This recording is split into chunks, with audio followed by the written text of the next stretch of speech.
What's up, everybody? I figured I'd make a video kind of about like what's going on in my life and stuff that's kind of, you know, I've just been going through a lot. All right. And this is just one event that kind of happened that really like changed my perspective on who I'm going to have over my house and like things that I'm going to be doing in the future that would involve, guests. Especially like I'm probably gonna have a zero tolerance on kids over. If I don't know like how those kids behave ahead of time, like they're not coming over. I don't know if y'all are the same way, but I came from nothing. I did my time in the military. I got my compensation for my time in the military. It helped me kind of successfully purchase my own house, and I went all in and got like a really, really nice house. And yeah, so these people come over. I had a lot of people come over, and they were all good. But these people in particular that came over with their kids, they showed up really late, and the food was like 3 hours, old at that point. And I heated up for them, like all right, you can have some food. And the kids, one kid in particular, he was like, I don't want that. I want pizza. And I was like, dang, bro, like, you teach your kids to come over and just start, asking for things to be accommodated for them because you didn't want to come to a barbecue and eat barbecue.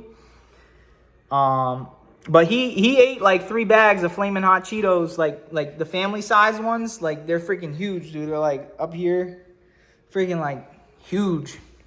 So he's eating all these Flamin' Hot Cheetos and, drinking tons of soda. He's like, can I have a soda? And I was like, okay, I'll give you some soda. And the mom at some point was like, nah, you can't have any more of that. You need to eat some like real food. Or like she was in denial of like we're like, does he want real food? And then she was like, oh yeah, he knows what real food is. Flamin' Hot Cheetos and soda. We play some cornhole. The little kid starts throwing the cornhole bags over a 6-foot fence.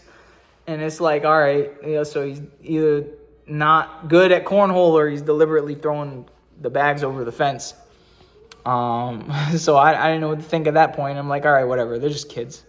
Everybody comes inside. And out of these red flags I got, I really shouldn't have asked if they wanted to see a movie at the end of the night when everybody was about to leave. Because I felt bad for them for showing up late. When they showed up late, I really should have given them anything. You showed up late, you're leaving. Whether or not it's like 30 minutes left to the party or an hour. Which they showed up like at 7. The party ended at 9. And we sit down. We're all starting to watch the movie. Sort of kind of like trying to get the movie going. And the kids were like, hey, can we see around the house? Da-da-da-da. Your house is so big and it's cool. And I was like, all right. So we went upstairs and, we start to pass by a dehumidifier that I have up here. It's like the only one in the house that keeps the air cooler when it's drier. And that's why we got it. And he starts playing with the dehumidifier and pushing on the buttons and messing with the, I'll show you. There's a fan controller on this dehumidifier. There's a fan, see? And it like moves. This thing moves when it's running. Right now it's not running because it's not humid in the house. It's only at like 54%. So he starts playing with that stuff. I'm like, hey, don't touch that. You're going to break it. And then, at the end of that, we still walking around the house a little bit. Start to come back. He starts to play with it again. I'm like, hey, let's go downstairs, watch the movie. Sitting down, watching the movie, one of the kids starts putting his feet up to where, like, my head is. And I'm like, bro, where are the parents? And it's like, you're 5 feet away from me.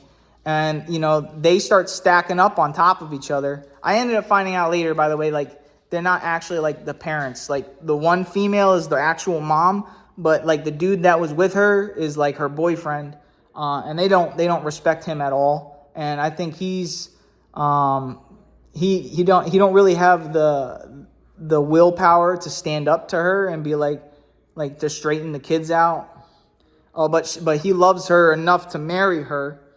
So good luck with that, bro.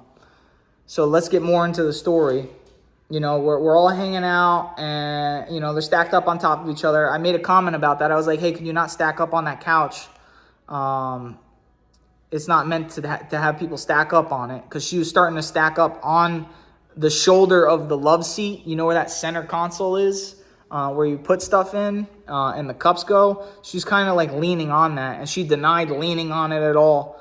I should have told him. I was just like, yeah, no one stacks up on our furniture over here. Can you get off? Like, I should have just said that. So she denied it and kind of gave me an attitude about it. And the kid's on the ground playing with the floor fan. The one who was messing around with the vent up here, he was playing with the floor fan. And then the mom eventually was like, hey, don't play with that. Leave it alone. And then my wife's in the kitchen making food because the little kid was hungry. So right as soon as she's about done making the food, I'm like, hey, when the food's done, could you just go eat at the counter, please? And then the mom looks over and she's obviously...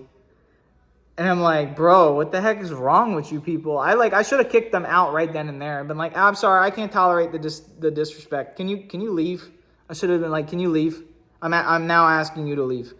I should have just turned the TV off and just kind of stood my ground about the whole situation. And then, he goes and eats, whatever, not a big deal. My wife's kind of done. She's trying to do dishes. I feel bad for her because she had to kind of help maintain the party with me. And, she just got done having a baby a couple months ago. And, she's still recovering. She just came out of the hospital. She had an after situation with the hospital. So it's like, I'm going to go do the dishes. You go sit down and watch the movie. And while I'm doing the dishes, I was like, yeah, it's no big. I didn't really want to see the movie anyways. He gets done with his food. He comes in the kitchen, starts walking around asking me questions in the kitchen. Goes up to my wife's ice maker, which is the one thing she has in the house that gives her comfort, because she could put ice in her drinks. And it's the little crunchy ices and little ice cubes. But anyways, he starts going up to it and then he starts to touch it. And I'm like, don't touch that. That's my wife's. I don't want you to break it. Which ironically, he already broke the floor fan he was playing with. He pulled a piece of plastic off of it and ended up telling my wife later. And I found out later in the night when they left. And so that happened. My wife actually caught him the second time he went up to the ice maker while I was doing the dishes and was like, hey, and he straightened up and he was like, what? And he's like, don't touch that ice machine. It's expensive. And, if you break it, you break it, you buy it.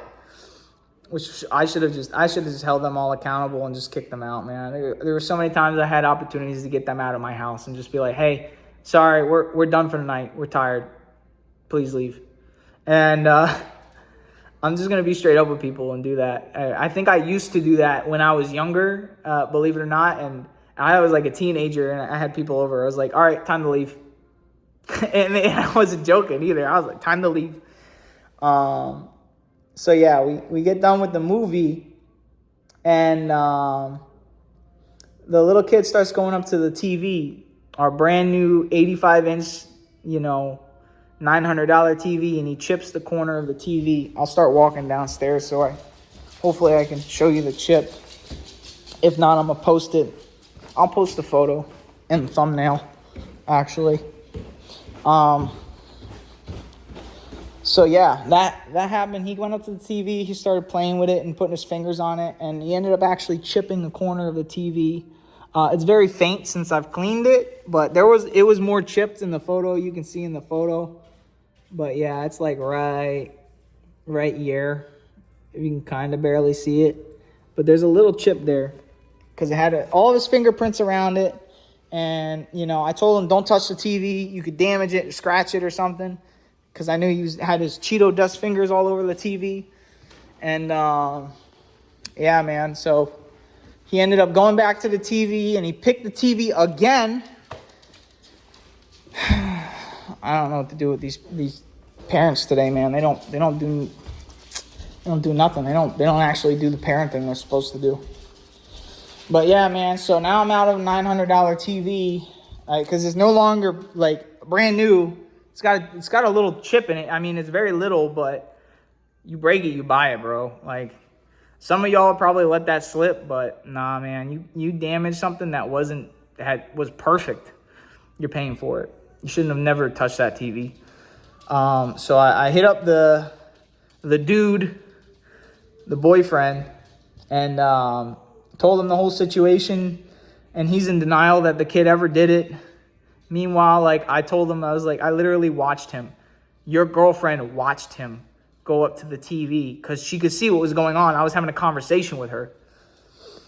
And, yeah, so bear news, you know, if you're going to invite someone over to your house, make sure you really know them. And if they got kids, man, bro, you're not going to know these kids that well because kids just do stupid stuff, bro. You know, playing with the buttons on a $3,000 couch with nasty Cheeto fingers. I had to wipe down the couch and try to fix the TV. I can't fix the TV. I even asked, I was like, is there a way you can repair it? And he even told me you can't repair the TV. So I don't know, guys. Tell me what you think. I shortened the video down as much as I could. At one point, I was 20 minutes making this video, but I got it down to 12 minutes. Yeah, if any of you want to throw me like $5 or $10 and hopefully it kind of adds up to $900 so I can get rid of this TV. And then I might actually raffle off the TV in this video. So if you like the video and you sent me money through, like, I don't know, my PayPal or something on here, yeah. I'll pick out of one of you randomly to give the TV to once I get enough money to replace this TV, and I'll take the PayPal down. I'll tell you in the description. So go to the description and you'll see if I still am asking for money for the TV or whatever. So yeah, man, I worked hard for that TV. I mean, I may get benefits from the military and everything, but like I even told the guy, I was like, I worked extra hours for this TV because I did. I worked a ton of extra hours. You know, the VA coverage only covers so much out of my lifestyle that I have here. You know, paying for the house and my car, but like everything else that I have in this house, I bought like with money I earned. You know, well, I earned my compensation, but you know what I mean. Like that's income that I'm gonna continue to have. So y'all have a great day. Take care. I appreciate you. Yeah, I just figured I'd tell my story.